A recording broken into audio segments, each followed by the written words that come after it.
I'll be right back.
Good morning, all. We'll be starting in a few minutes.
Okay, everyone, welcome. My name's Eileen. I'm one of the librarians at the Thomas Green Library, and I'm pleased to host Nurse Debbie Lyn Toomey from Tufts with her special guest, Katy Kowalsky from ThinkFirst. They'll be speaking for the next hour about some great information about ThinkFirst and other issues. So I'm going to go ahead and turn it over to Debbie and Katy, and hope you enjoy. Thank you so much, Eileen. Good morning, everybody. And again, my name is Debbie Lyn Toomey. I'm the Injury Prevention Coordinator at Tufts Medical Center. I've been doing this program since the end of September, and it relates to the topic of falls prevention and stress management for the aging adults. And so for those of you who've been here following me in this program, thank you so much for being here again. And today I have a very special guest. Her name is Katy Kowalsky, and she is basically my equivalent to, she's the injury prevention coordinator at Beth Israel Deaconess Medical Center. And I invited her today because she is trained in a special falls prevention program called ThinkFirst. And because this program is so robust, it requires a double session, right, Katy, to do. So she will be my guest speaker today, and also the first program in February. So I'm going to let Katy introduce herself, and then we'll move on with her program. So welcome, Katy. Hi, Debbie. Thank you for having me. It's great to be here. As Debbie said, I am the Injury Prevention and Outreach Coordinator at Beth Israel Deaconess Medical Center in Boston. I'm very excited to be here. So the presentation that we're going to do comes from ThinkFirst, which is a National Injury Prevention Foundation. So I'm going to get started and share my slides. If at any time you have any questions, there will be some points where we'll pause and ask for questions, but if you have any in the moment, you can go ahead and type them in the chat, or feel free to go ahead and unmute yourself. So let's go ahead and get started. Okay, can everyone see that slide? Yes. Perfect. So this is ThinkFirst to prevent falls. Again, this is presented by ThinkFirst National Injury Prevention Foundation.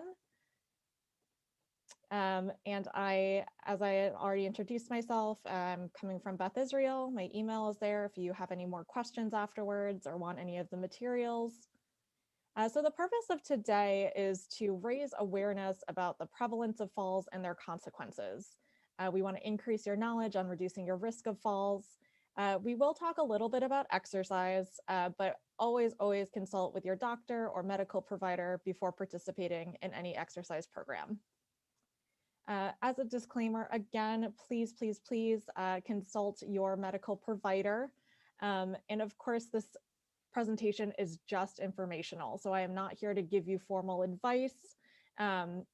Please don't make any changes to your medication regimens or your exercise routines without talking to your doctor first. So today we're going to go over a lot of great information. If we run out of time, that's totally okay. I will be back in a couple weeks and we can pick up where we left off.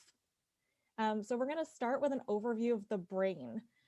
So it's really important to understand why we need to talk about the brain, because falls are a really big cause of traumatic brain injuries. So things like concussions, or even brain bleeds. So these are the different parts of the brain and kind of what they're responsible for. So you have your frontal lobe, which is responsible for your decision-making, your emotional control, your memory, organization, and then moving. So we'll start from the front left, and then we'll kind of go around. Moving on to the parietal lobe. So that's where you have your sensory information. If something is hot or cold, recognizing the different parts of your body, tolerance for noises and balance. Then you have your occipital lobe in the back, which is responsible for your visual information, reading, processing information, following moving objects, and determining colors and shapes. And then down at the bottom in this blue section here, you have your cerebellum, and that's responsible for balance and movements, coordination, muscle tone, and gait.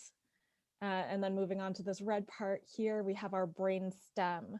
And the brain stem is very, very important. It is responsible for our breathing, our heart rate, our blood pressure, swallowing.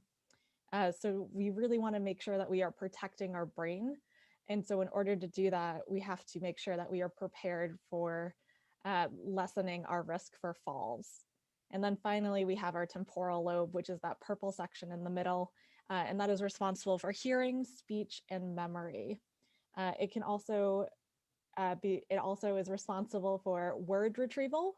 So when you are having a hard time thinking of what that object in front of you is called, or you have that sensation of, oh, it's just on the tip of my tongue. So that's your temporal lobe.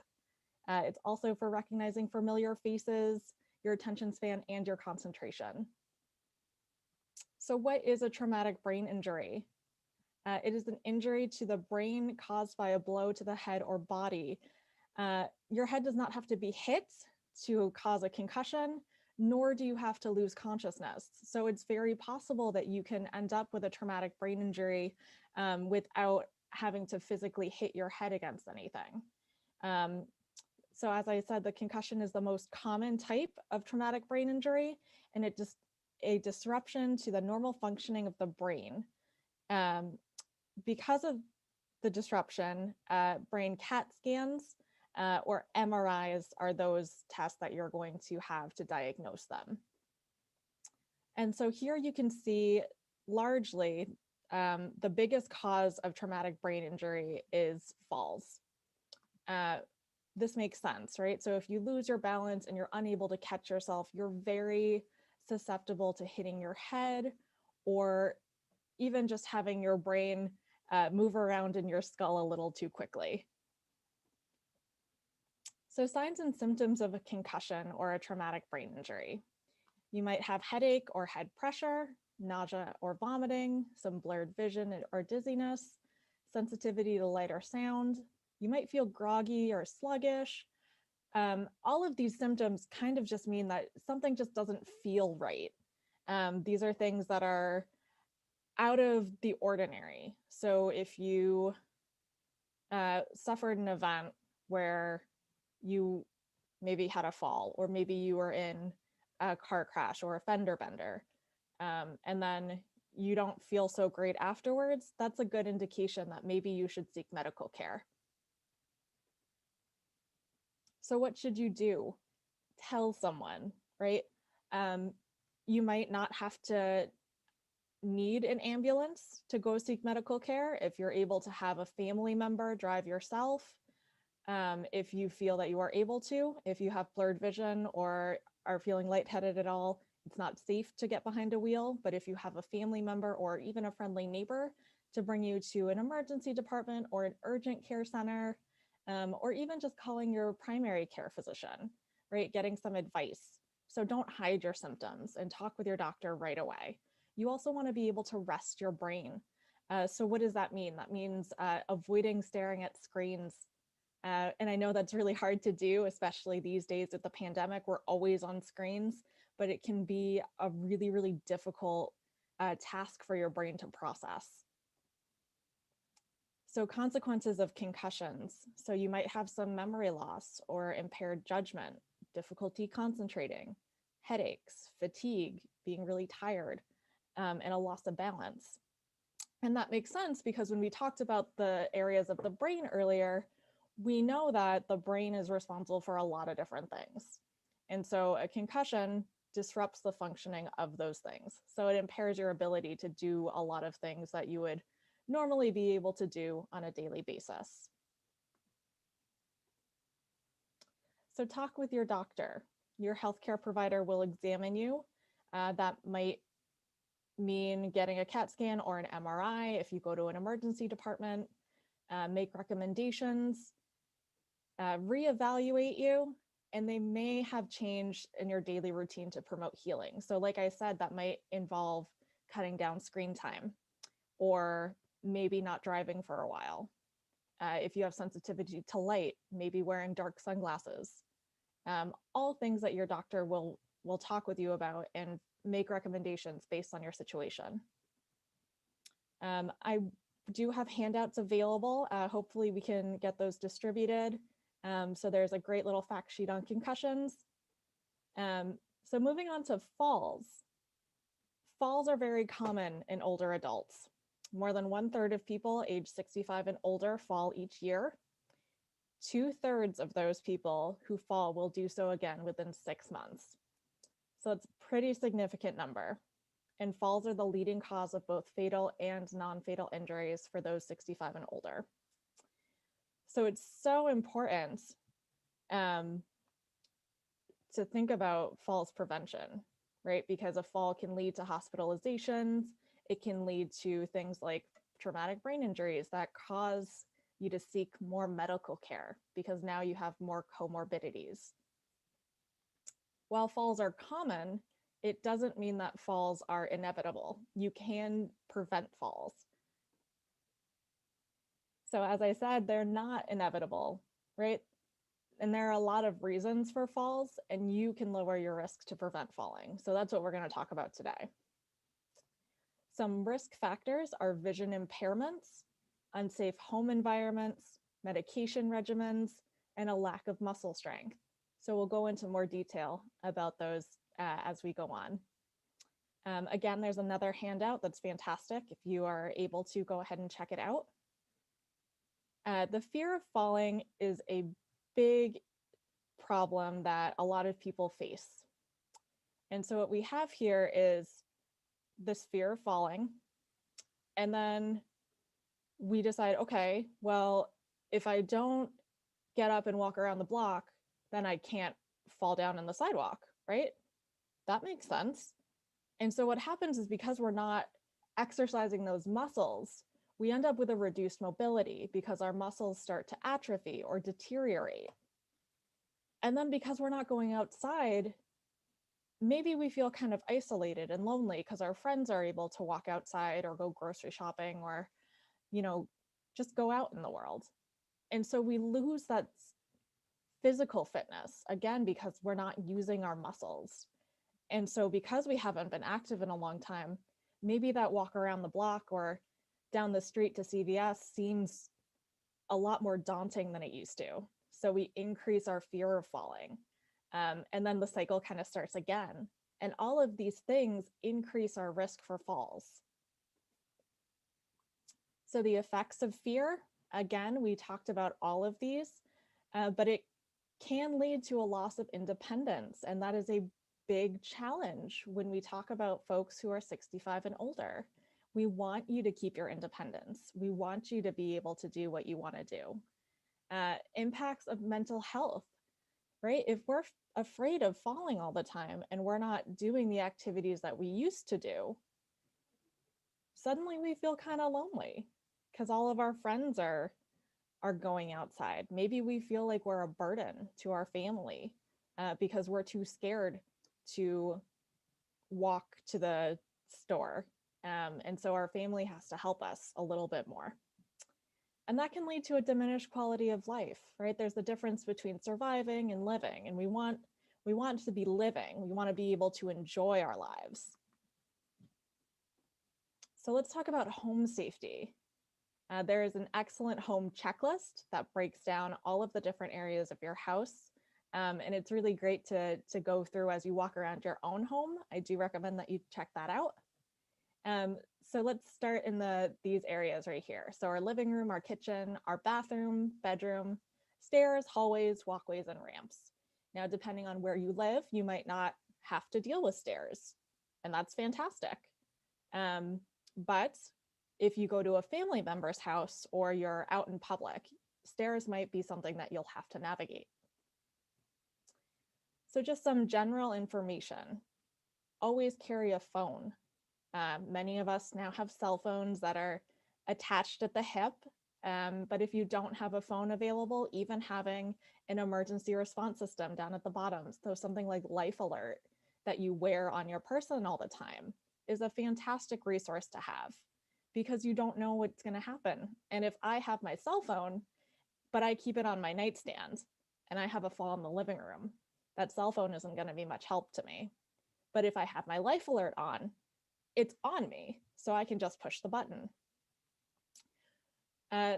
Tripping hazards, right? Maybe you have pets. Pets are a big tripping hazard because, they have minds of their own and they very often like to be under your feet.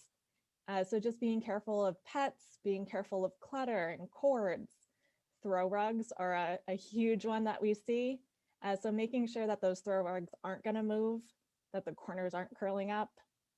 Making sure that you have the proper lighting in your house.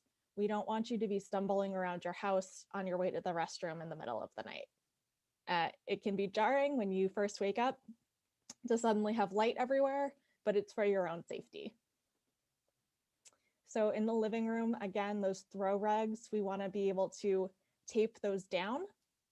There are lots of different accessories that you can buy to help with that. It's basically industrial strength double-sided tape that you can put on the corners, making sure that your furniture is arranged around the perimeter and that you have clear paths in and out of the room, especially if you have an assistive device. So if you have a walker or if you have a cane, you need a little more extra space around you to be able to navigate around your house.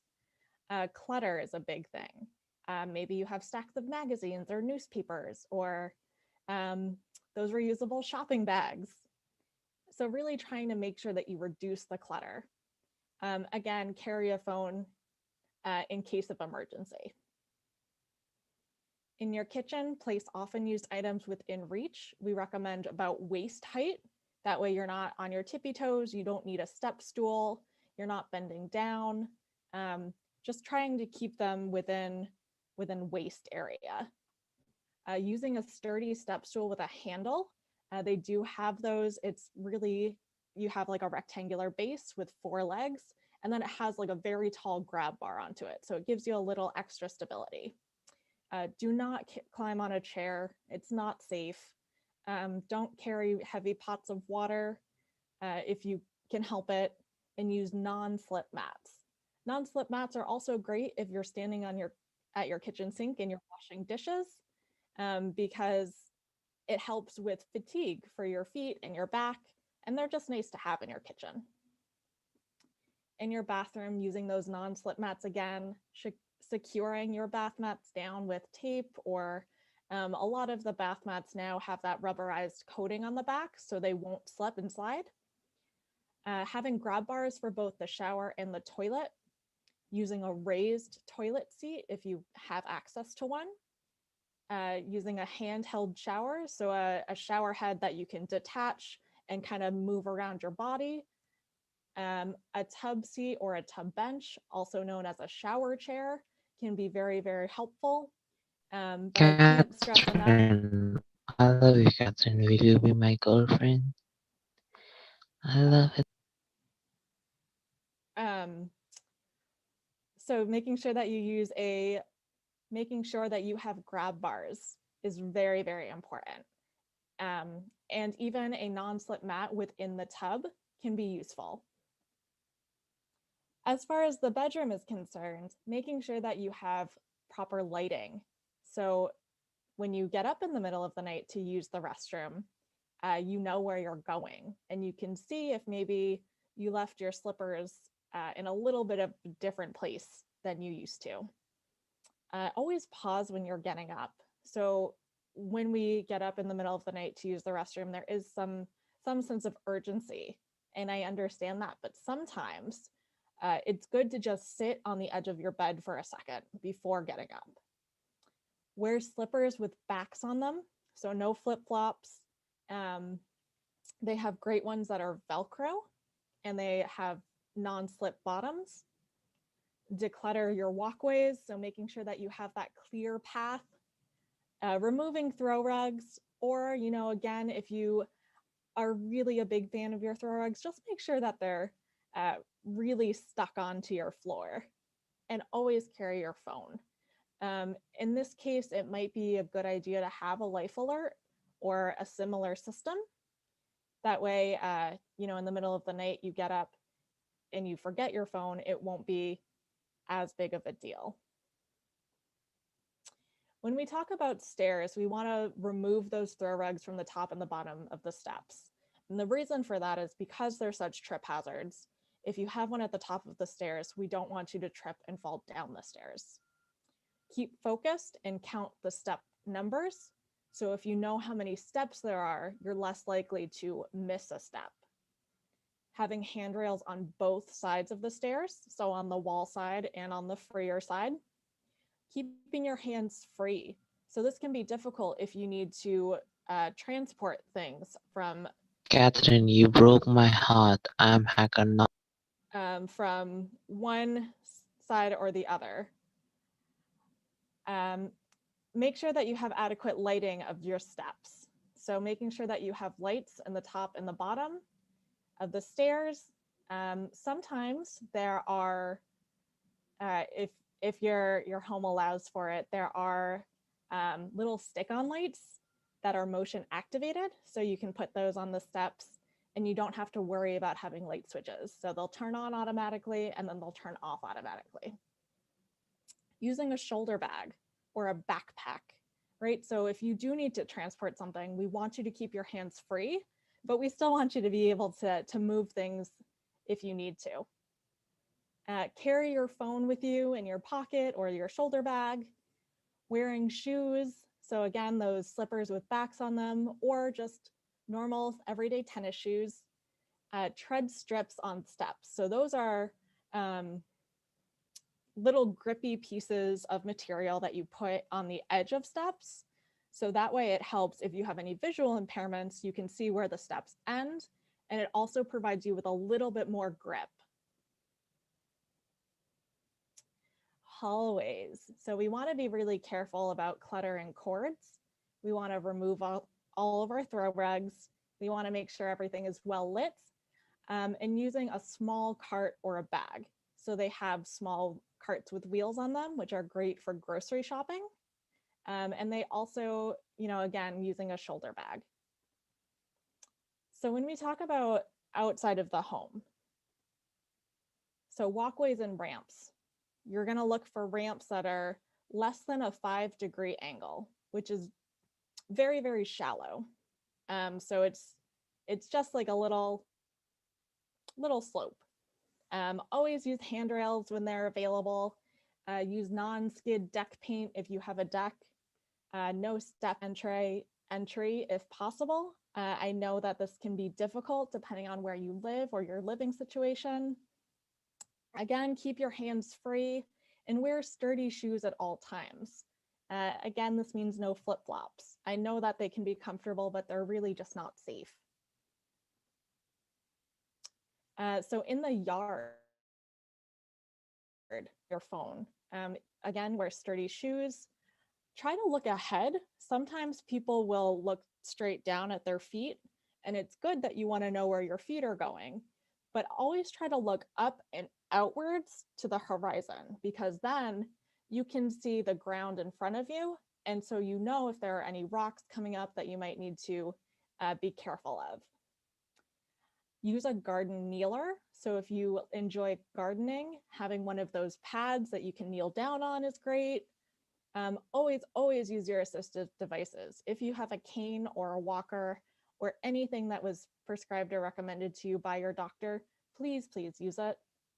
And use a bag for supplies. Again, we want to make sure your hands are free. In case you do stumble a little bit, you can catch yourself. So on the street, scan ahead. Again, we want to be looking up. Use crosswalks, be safe and be seen. Use reflective wear if you're out at night or if it's cloudy. If it's dark out, carry and use a flashlight. You want to cross away from parked cars and allow additional time for crossing.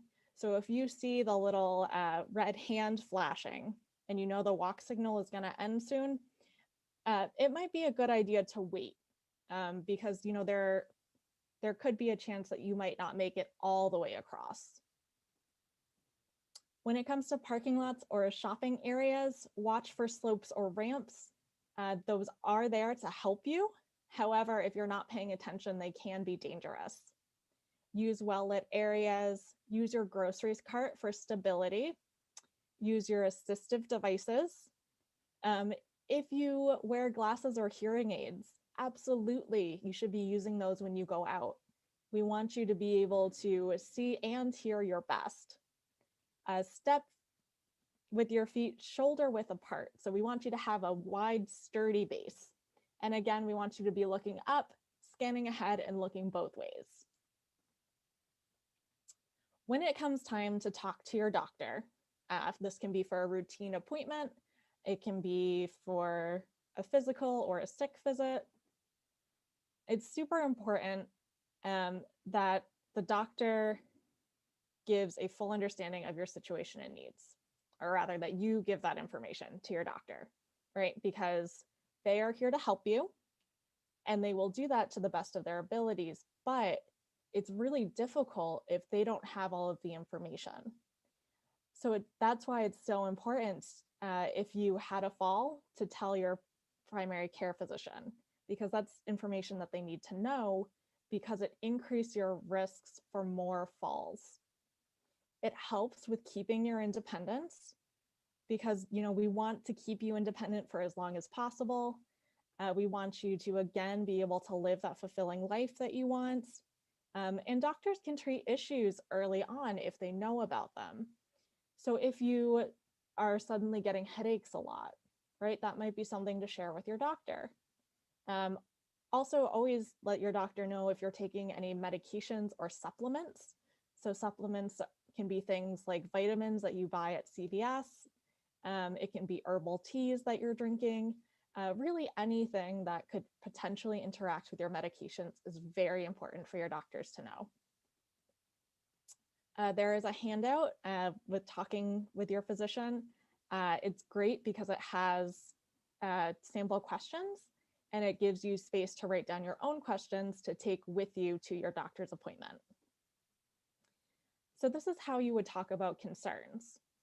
So for example, I have pain in my knee that has been bothering me for a month. It began when I got up from my chair, and it's worse in the morning.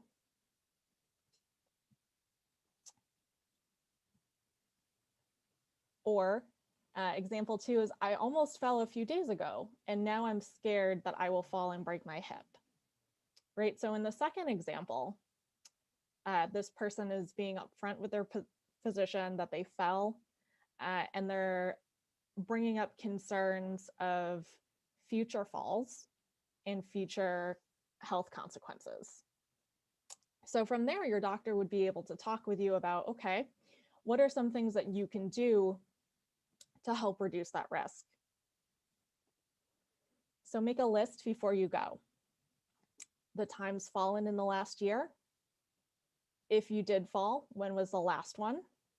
If you sustained any injuries, and this can be anything from cuts and bruises to having to go to the emergency department.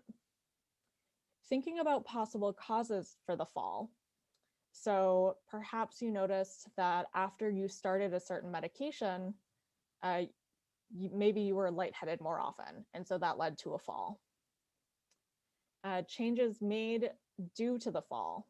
So if you had fallen last month in the shower, and you maybe had some bruises, but nothing too bad. Maybe you got checked out and everything was okay. You're just a little sore. The possible cause for that could have been the bathtub or the shower being slippery. And so maybe a change being made is that you had grab bars installed so you can hold on to something. It can be as simple as that. Medications is so important. So having a list of what medications you're on and why you're on them. If you have any concerns about those medications, and asking about side effects. So you're gonna wanna focus on dizziness or lightheadedness, maybe some anxiety or blood pressure changes. So these are really significant side effects that can increase your risk of a fall. Because if you're dizzy or lightheaded, maybe your balance is a little bit more off. If your blood pressure changes and suddenly you stand up very quickly and your blood pressure drops, perhaps you're more at risk for falling that way. So communication is key, right? So keeping your doctor in the loop, every concern that you have is important, and making sure that you're seeing your doctor yearly for follow-ups. And some helpful tips, bring someone with you.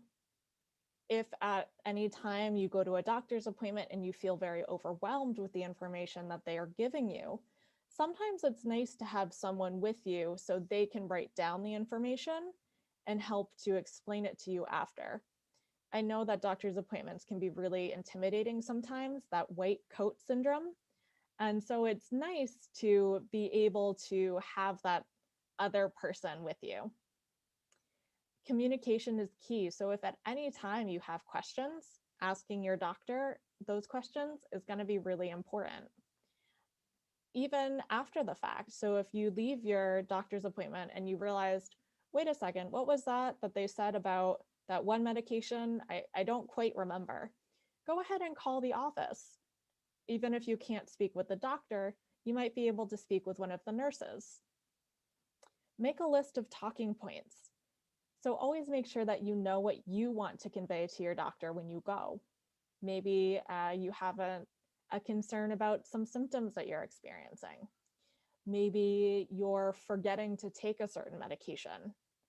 Maybe you're finding that if you take this medication in the morning, it's not as effective.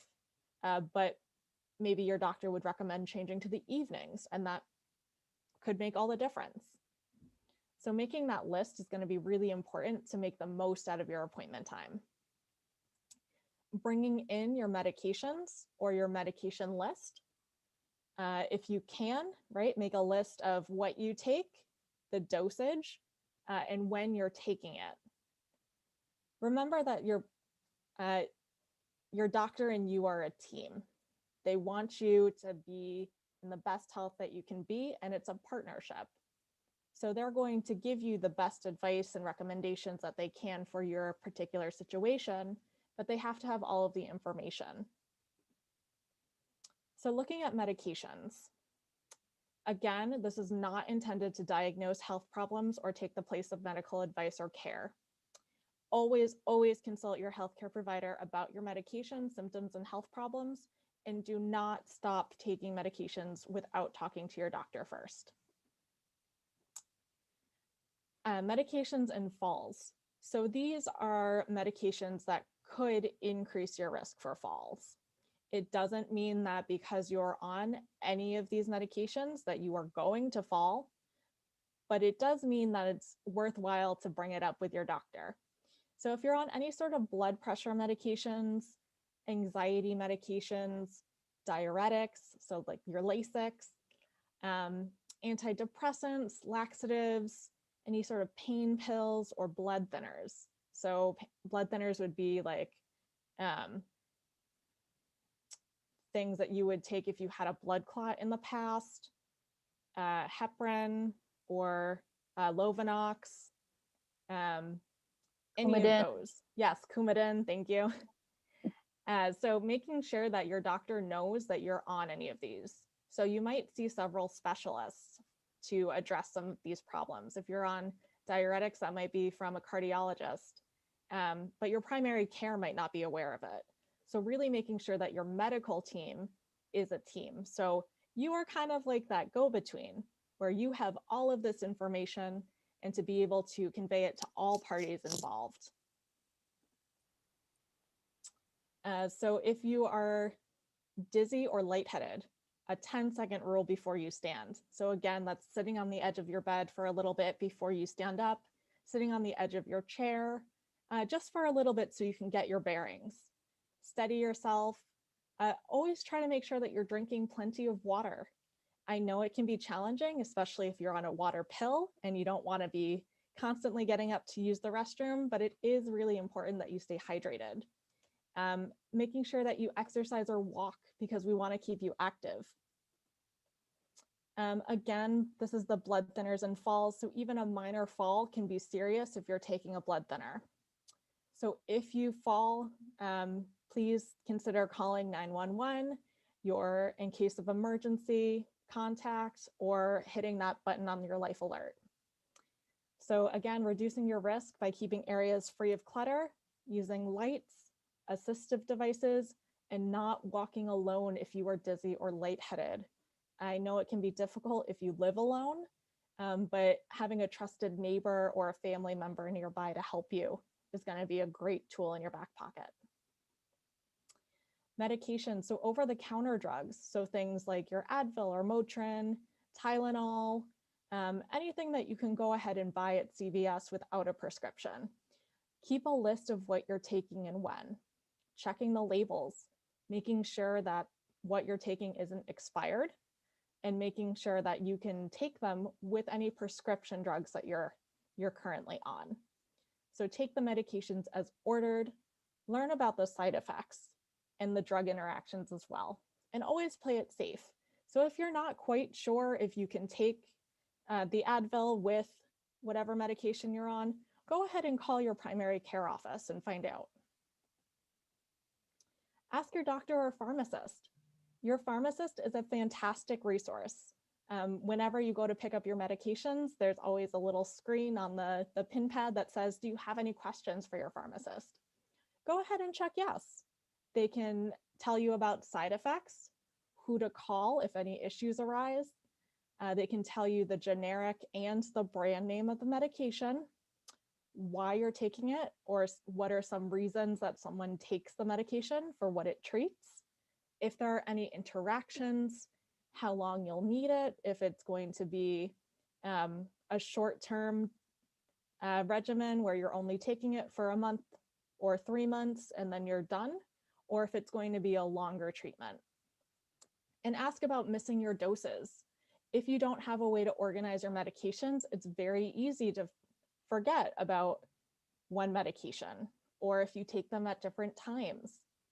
So some medications, it's okay to take it as soon as you remember, but for others, you need to skip and then wait until the next time you're supposed to take it. So really ask your doctor or pharmacist about these. And vision. We know that vision is very, very important to falls. So these are some common eye disorders. So age-related macular degeneration, cataracts, glaucoma, diabetic retinopathy, all of these things you should be talking to your doctor about. It's recommended that you go get your eyes checked anyway by an eye doctor because you are at higher risk for these things as you get older. So improving your visibility by having proper lighting, using large print if it's available to you, so you're not straining your eyes, using contrasting colors, and if you are prescribed eyewear, to make sure that you're using it. Healthy eating and nutrition. When we eat well, we feel better.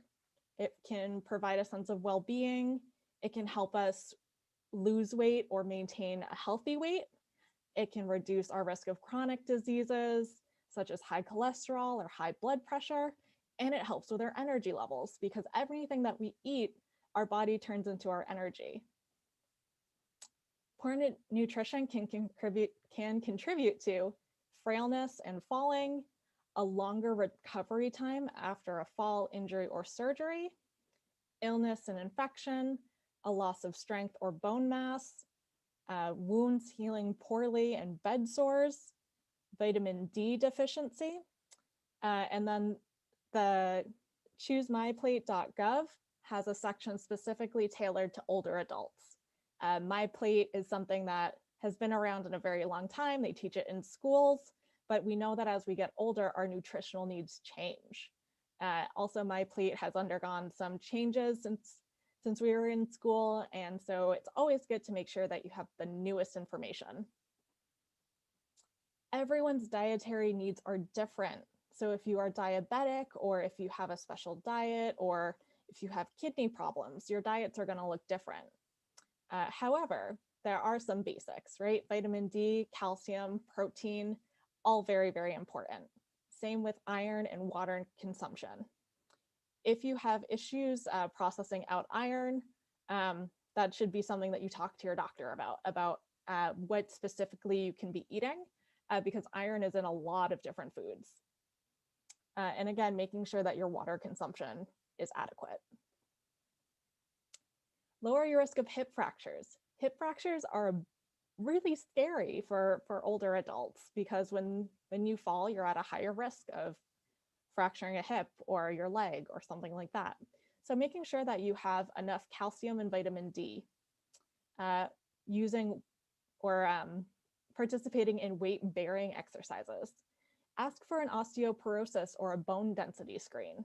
These are relatively non-invasive tests, and it gives you a good idea as far as what your bones are looking like and what you need to improve and how you can improve them. Tips for eating healthy. So drink plenty of liquids. By this, we mean your water, trying to cut back on any sugary drinks, sodas, things like that. Make eating a social event. I know it's really hard now because we're in COVID times, but sometimes if you're able to have a meal over Zoom with your family, can be really fun. Plan healthy meals. So if you don't like cooking every day, picking one day out of the week and making dinner for the whole week. That way you only have to do it once. Vary your vegetables. We want to make our plates very colorful. So we want all kinds of vegetables on our plates. Use herbs and spices to keep things flavorful. If sodium is a concern, there are things like Mrs. Dash that doesn't have any sodium. Things like lemon juice, lime juice, all things that you can use to improve the flavor of your food without adding any of the not so great stuff for you. Making sure that you keep your food safe so that you're storing it properly and cooking it to the proper temperatures. And ask your doctor about vitamins or supplements. So sometimes even if you eat all of the right stuff, your body still needs some more. And that's okay. Just ask your doctor about it. Again, this is in the little picture here is the My Plate. So emphasis on fruits and vegetables, you can see on the left-hand side, that takes up about half your plate. We also want fat-free or low-fat dairy products. It's a little glass of milk right here. If you cannot have dairy, there are other ways you can get calcium and vitamin D, so don't worry. Include whole grains, fish, poultry, vegetable oils, beans, seeds, and nuts. Those are excellent sources of protein. We want to limit our sodium, so our salts, our sweets, sugar-sweetened beverages, and red meats. And so there are great resources. Meals on Wheels, the Council on Aging. Perhaps you might need an additional nutritional supplement. So maybe a nutritional shake like Ensure. Ask your doctor if that would be something that you would require. Ask your doctor to recommend a dietitian that you can consult with for further information. Dietitians are great resources because they will know exactly what you can and can't eat based on your medical history.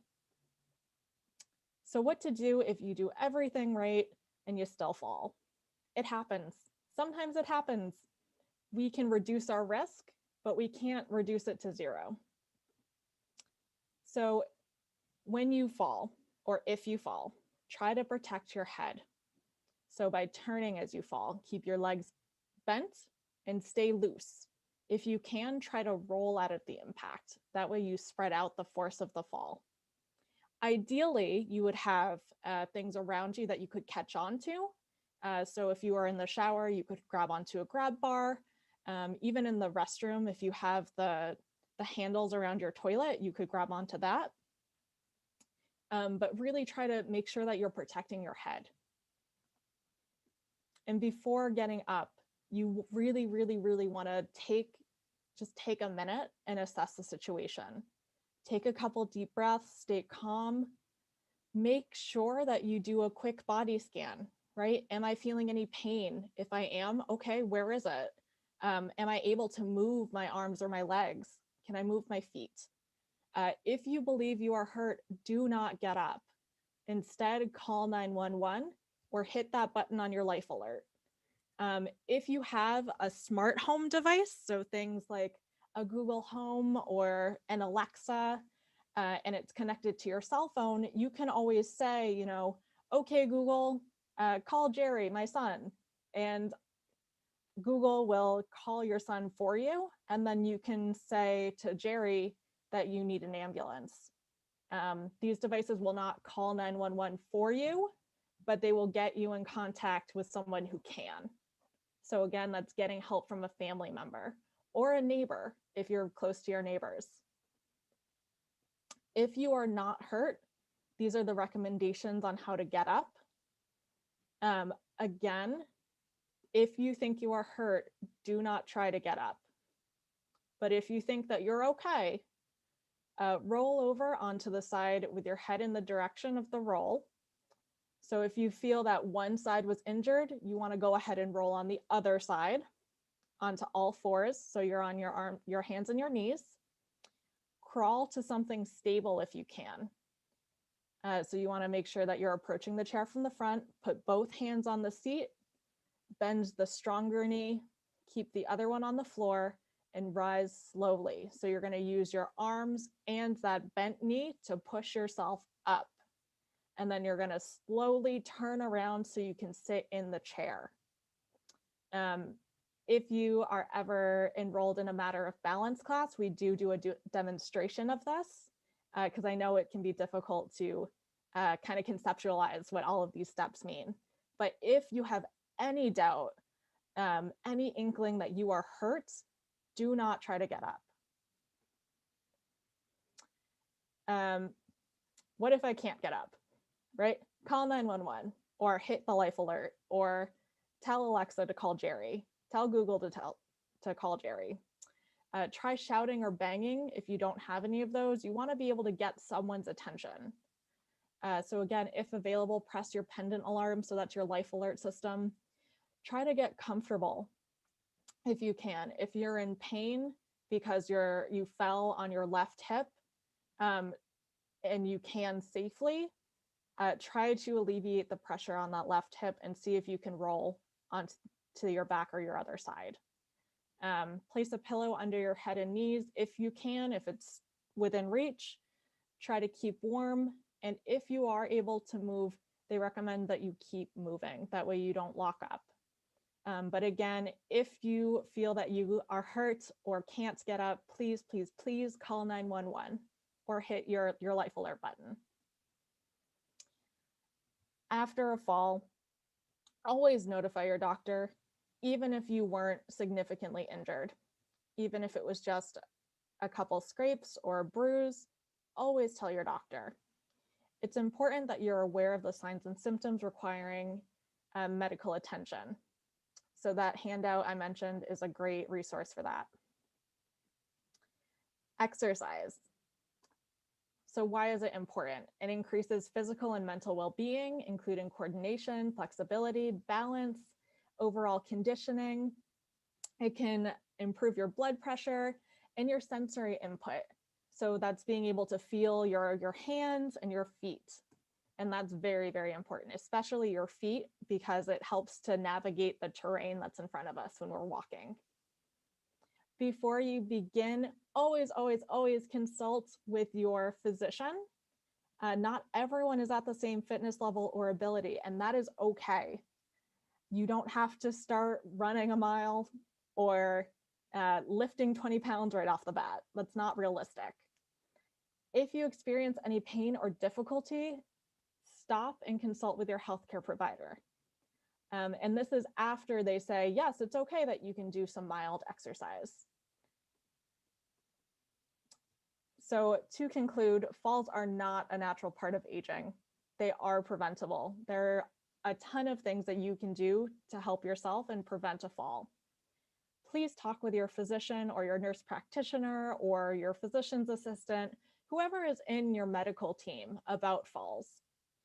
See the handouts and reference materials for more information. And if you have questions, always feel free to ask them. Your medical team is there to help you. Thank you so much for having me present. This was presented again by ThinkFirst. I represent the ThinkFirst Longwood chapter, and I am coming from Beth Israel. So thank you.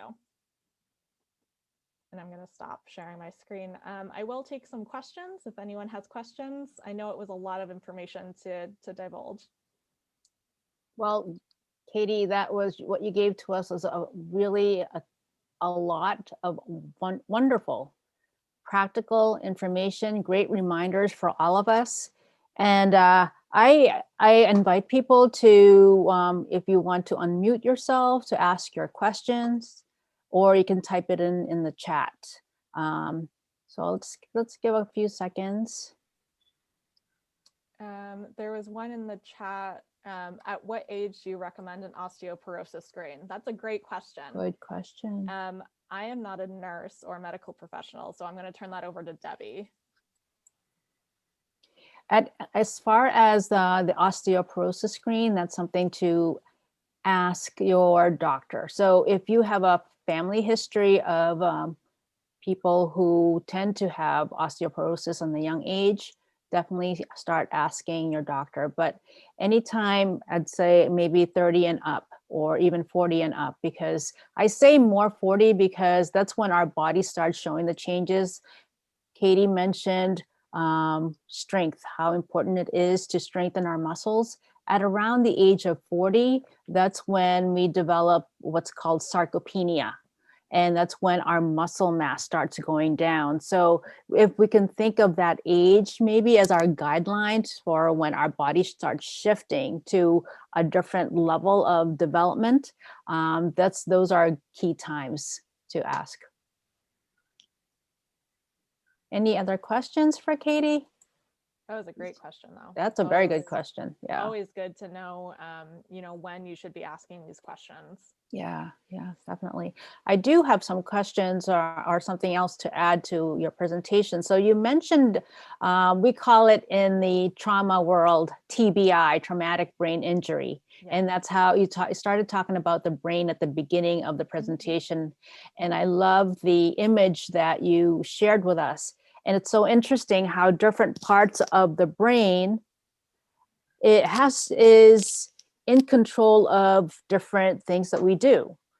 The front part, the thinking brain, the side for the memory, and the back for the eyes, and the top part, the feeling part. So as far as when people sustain traumatic brain injury, can you explain to us a little bit more of how that works? Because the brain is inside our skull, correct? Yes. So we don't really have to be hit per se to develop traumatic brain injury, correct? Correct. Can you explain to us a little bit more about that? Absolutely. So for just some reference, I brought up the slide with the different parts of our brain. I think it's a fantastic visual. Mm-hmm. And so when we talk about traumatic brain injuries, we don't have to be hit in the head. And there are a couple of reasons why. So we have our skulls, which, encase our brains, but our brains are more or less free flowing, so to speak. So if this is my little squishy octopus friend. So this is my brain, right? And so my hands are going to be the skull. And so I can still shake my skull pretty hard. And you can see that my little octopus friend is kind of bouncing around in there. And your brain won't bounce around quite that much.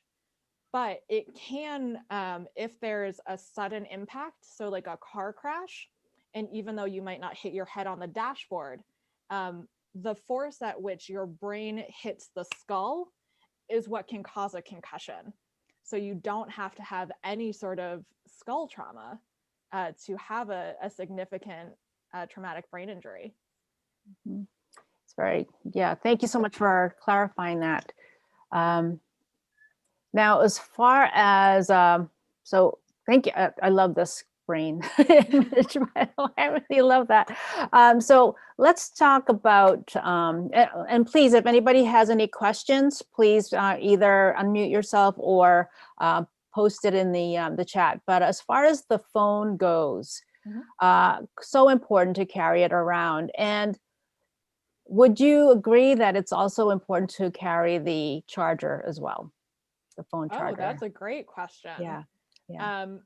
If you are out and about, yes, I would say bring your charger with you, or have a spare that you keep in your purse, or whatever you use to go out and about. Right. If you are just around your house, I don't think you necessarily have to carry the charger around, but it's a great idea to have many chargers in different rooms where you frequently are. So for example, when I go to bed at night, I plug in my phone on my nightstand because I have a charger there. But if I forget one night, or I think that I plugged it in, but I didn't, I have a charger available in my living area because that's where I might spend a lot of time. Some people keep chargers in their kitchen as well if they spend a lot of time at their kitchen table. So having chargers around and storing them properly, making sure that the cords aren't in anyone's way or anything like that, is also a great idea to have. And also keeping the phone on. Yes, always keep your phone on. Smartphones nowadays have not disturb feature that you can have turn on automatically. So at, let's say, 10 o'clock at night, it's time for bed, you don't want any calls or texts, you can turn on that feature and it'll automatically turn off at, let's say, 6 in the morning or 7, 8 o'clock, whenever you wake up in the morning. That way it's not ringing and it's not bothering you or disturbing your sleep. But if you need to call someone, you're able to do so. Definitely. Very, very, very important to keep it on. Now let's move on to the middle of the night. You talked about making sure that we have the pathway is free. Yes. During the winter time, especially when we have to rely on extra layers to keep us warm and cozy in bed, sometimes, and my aging body gets hot. And sometimes I find myself kicking my blankets off my body, and part of it lands on the floor. Yeah. So being extra careful when that happens, Katy, you talked about being careful when you're first getting up, to maybe have that 10 seconds to get your bearings. And especially in the middle of the night, or when you're first getting up in the morning, when you're half asleep, making sure you're scanning in the area so that way your slippers are where they should be and your blankets are not on the floor where you could possibly trip over. Absolutely. And if you have like a footboard or anything like that can maybe help you from not kicking the blankets all the way onto the floor. There are also bed rails that you can get that just slip under the mattress that provide you a little extra stability, can make you a little bit more stable when you're swinging your legs over to the edge of the bed. It can also help catch any rogue blankets that you have too. Definitely. Now, I just want to check the chat to make sure nobody's asked questions. So Katy, we're getting good. Oh, Debbie, I think you froze a little bit.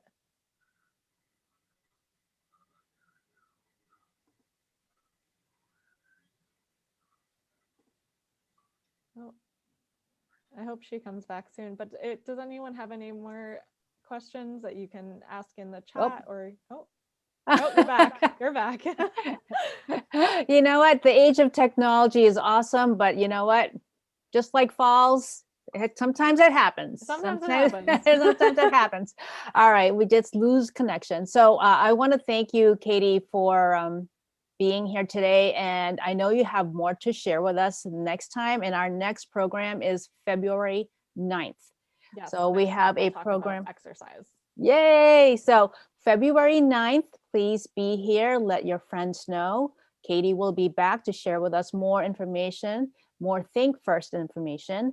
And also my other program in February is February 23rd.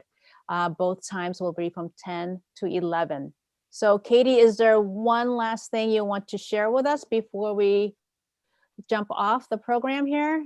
Sure. I think the biggest takeaway for falls prevention is that there is so much that we have in our own control to prevent falls.